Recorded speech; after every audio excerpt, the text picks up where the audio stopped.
I'm philosophy professor and co-host of Overthink podcast, Ellie Anderson, here to share some ideas from Kant's theory of genius, which he develops in his third critique, the critique of judgment. If you want more on this, especially in an audio format, we have an episode of Overthink on genius where we talk about Kant's view and the view of others, including critiques of it. That podcast is also where I get to share more of my opinions on the topic, whereas this is an introductory video presenting Kant's ideas. For Kant, genius is the talent, he says, that gives the rule to art. By talent, Kant means a natural endowment, something that you either have or don't. Talent, he says, is innate. It is an innate productive faculty or mental aptitude. For Kant, talent is given by nature. And so genius is not something that you can develop. It's either something that you're born with or you're not. Now, you can already see how this view of genius is very similar to the one that we have today. In fact, Kant's view has been hugely influential for subsequent philosophy after the time that he's writing it in the late 18th century. Now, his second definition of genius, beyond the first that I started with, that genius is the talent that gives the rule to art, Kant also says in the third critique that another way of thinking about genius is as the innate mental aptitude through which nature gives the rule to art. So the difference between the first two definitions is that the first is talking about genius as a talent that gives the rule to art, whereas the second definition is defining genius as the talent through which nature gives the rule to art. So there's a greater role there that is being given to nature.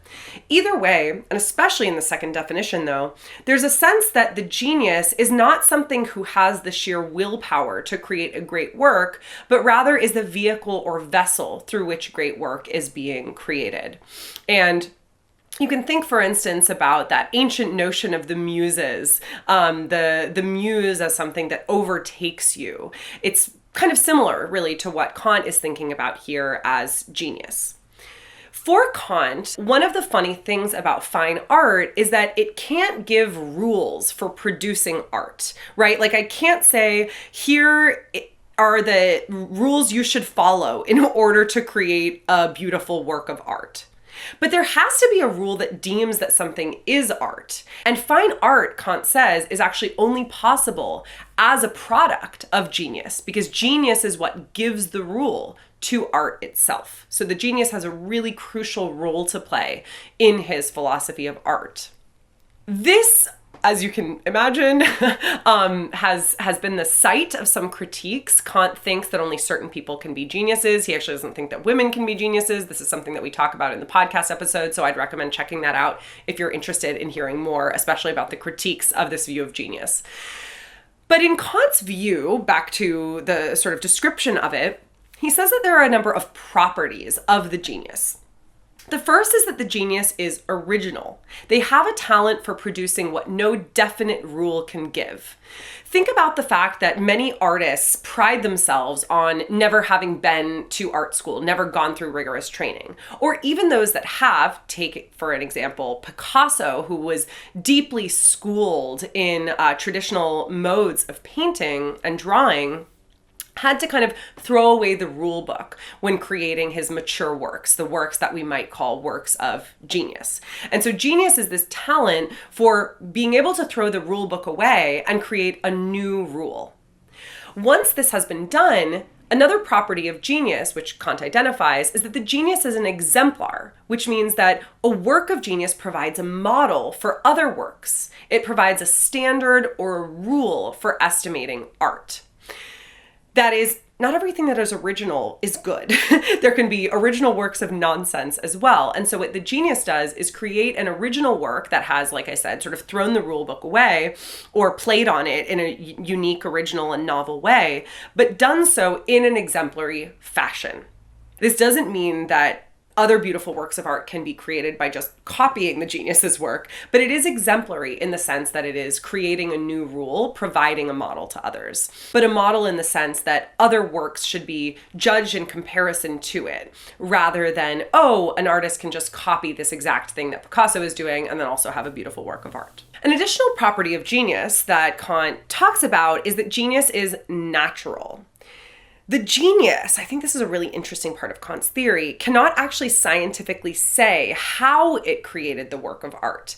If I ask an artist, well, what were you thinking when you created this amazing work? They'll have some things to say about it, presumably, but those things aren't going to encapsulate what is beautiful about the work of art and why the work of art is as incredible as it is.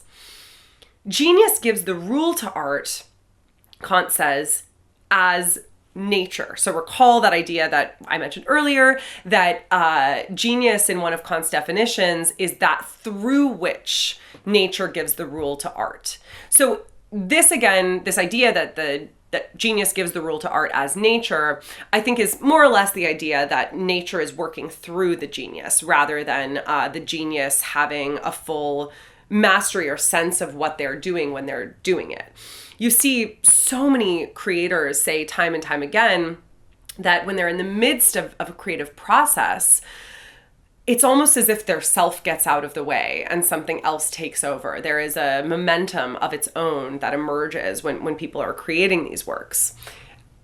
Kant says that the genius in this vein does not know how the ideas for a work enter into their head. They can put themselves in the way of inspiration, but ultimately true inspiration is something that takes you over.